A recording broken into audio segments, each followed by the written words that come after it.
Assalamualaikum warahmatullahi wabarakatuh. Halo teman-teman semuanya. Balik lagi di podcast belajar kita kali ini, tentunya dengan aku Maisarah. Pada kesempatan kali ini kita akan membahas mengenai hak kekayaan intelektual atau yang sering disingkat dengan HAKI. Mungkin di antara teman-teman ada yang suka musik, suka nulis puisi, atau karya sastra lainnya. Cocok banget nih dengerin podcast aku pada kesempatan kali ini, karena kita akan banyak membahas mengenai hak kekayaan intelektual. Mungkin di antara teman-teman ada yang udah tahu nih mengenai HAKI ini. Tapi bagi kalian yang belum tahu, jangan khawatir. Di sini kita akan membahas apa itu HAKI atau hak kekayaan intelektual. Hak kekayaan intelektual atau HKI didefinisikan sebagai hak untuk memperoleh perlindungan secara hukum atas kekayaan intelektual sesuai dengan peraturan perundang-undangan di bidang HKI. Pembagian HAKI ada dua nih. Yang pertama ada hak cipta, yang kedua ada hak kekayaan industri. Nah, kita akan lebih dulu membahas apa itu hak cipta. Copyright atau hak cipta adalah hak eksklusif dari seorang pencipta karya atau dari si penerima hak untuk mempublikasikan hasil ciptaannya. Hak cipta sendiri dapat dialihkan melalui pewarisan, hibah, wasiat, perjanjian yang tertulis, atau sebab lain yang dibenarkan sesuai perundang-undangan. Kemudian yang kedua ada hak atas kekayaan intelektual. Yang termasuk dalam hak atas kekayaan intelektual ini ada hak paten, hak merek, hak cipta, rahasia dagang, desain industri, dan desain tata letak sirkuit terpadu. Untuk perlindungannya, merek diatur dalam Undang-Undang Nomor 19 Tahun 2002. Untuk paten, ini diatur dalam Undang-Undang Nomor 14 Tahun 2001.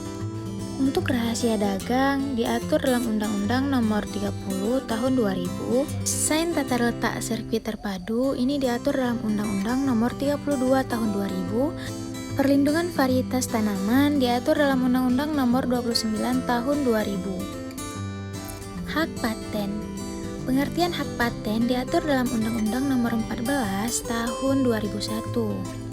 Hak paten merupakan hak yang diberikan kepada seorang penemu atas temuannya di bidang teknologi. Teknologi tersebut merupakan penerapan ilmu pengetahuan yang berupa teknik, solusi, atau pemecahan masalah terhadap suatu persoalan tertentu. Nah, kursi lipat ini adalah salah satu contoh paten sederhana nih teman-teman. Dan untuk contoh paten biasa, ini ada komputer, printer, dan lain sebagainya. Kemudian ada jangka waktu perlindungan paten. Untuk paten biasa, jangka waktunya adalah 20 tahun sejak tanggal penerimaan permohonan paten. Untuk paten sederhana, jangka waktunya adalah 10 tahun sejak tanggal penerimaan permohonan paten sederhana. Paten sederhana diperuntukkan bagi invensi teknologi yang sederhana dan berwujud, bisa digunakan secara praktis. Kemudian ada hak merek. Merek adalah tanda yang berupa gambar, nama, kata, huruf, angka-angka, susunan warna, atau kombinasi dari unsur tersebut yang memiliki daya pembedaan dan digunakan dalam kegiatan perdagangan, barang, atau jasa, menurut Undang-Undang Nomor 15 Tahun 2001. David E. Eker, penulis buku Managing Brand Equity, menyebut merek sebagai nama dan atau nama simbol yang bersifat membedakan untuk mengidentifikasikan barang atau jasa dari seorang penjual atau kelompok penjual tertentu. Contoh merek sendiri nih bisa teman-teman lihat seperti merek Nike, Hermes, Adidas, Nutella, dan lain sebagainya. Untuk tindak pidana pelanggaran hak merek ini ada di pasal 91. Barang siapa dengan sengaja dan tanpa hak menggunakan merek yang sama pada pokoknya dengan merek terdaftar milik pihak lain untuk barang dan jasa sejenis yang diproduksi dan atau diperdagangkan dipidana dengan pidana penjara paling lama 4 tahun atau denda paling banyak 800 juta rupiah.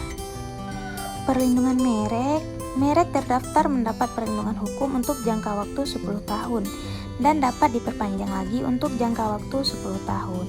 Ini ada dalam pasal 28 Undang-Undang Nomor 15 Tahun 2001 tentang merek. Kita lanjut ke desain tata letak sirkuit terpadu. Nah, desain tata letak sirkuit terpadu diatur dalam Undang-Undang Nomor 32 Tahun 2000. di mana desain tata letak adalah kreasi berupa rancangan peletakan 3 dimensi dari berbagai elemen. Sekurang-kurangnya satu dari elemen tersebut adalah elemen aktif, serta sebagian atau semua interkoneksi dalam suatu sirkuit terpadu, dan peletakan 3 dimensi tersebut dimaksud untuk persiapan pembuatan sirkuit terpadu.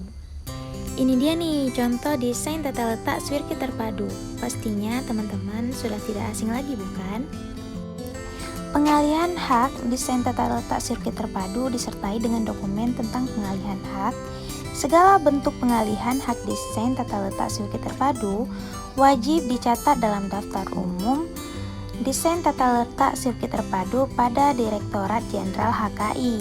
Pengalihan hak desain tata letak sirkuit terpadu yang tidak dicatatkan dalam daftar umum desain tata letak sirkuit terpadu tidak berakibat hukum pada pihak ketiga. Nah, jika waktu perlindungan desain tata letak sirkuit terpadu diberikan selama 10 tahun, dimulai dari pertama kali desain tersebut diekspos. Yang terakhir ada rahasia dagang nih. Menurut Undang-Undang Nomor 30 Tahun 2000, rahasia dagang adalah informasi yang tidak diketahui oleh umum di bidang teknologi atau bisnis, mempunyai nilai ekonomi karena berguna dalam kegiatan usaha, dan dijaga kerahasiaannya oleh pemilik rahasia dagang. Sedangkan yang dimaksud dengan hak rahasia dagang adalah hak atas rahasia dagang yang timbul berdasarkan Undang-Undang Rahasia Dagang. Perlindungan rahasia dagang. Suatu rahasia dagang akan mendapatkan perlindungan apabila bersifat rahasia, mempunyai nilai ekonomi. Informasi dianggap dijaga kerahasiaannya apabila pemilik atau para pihak yang menguasainya telah melakukan langkah-langkah yang layak dan patut. Lamanya perlindungan. Perlindungan atas hak rahasia dagang ini tidak terbatas. Namun tanpa batas waktu ini mempunyai syarat, yaitu sebagaimana tercantum dalam pasal 3, bahwa rahasia dagang dilindungi bila informasi tersebut masih bersifat rahasia, mempunyai nilai ekonomi, dan dijaga kerahasiaannya melalui upaya semestinya. Nah teman-teman, ini ada satu contoh rahasia dagang dari KFC nih.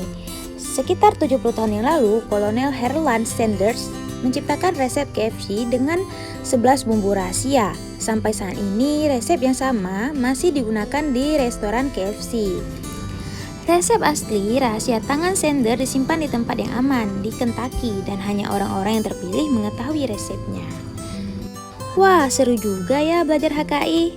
Gimana nih teman-teman? Udah jelas kan? Oke, aku pamit dulu ya. Terima kasih untuk teman-teman yang udah menonton. Assalamualaikum warahmatullahi wabarakatuh.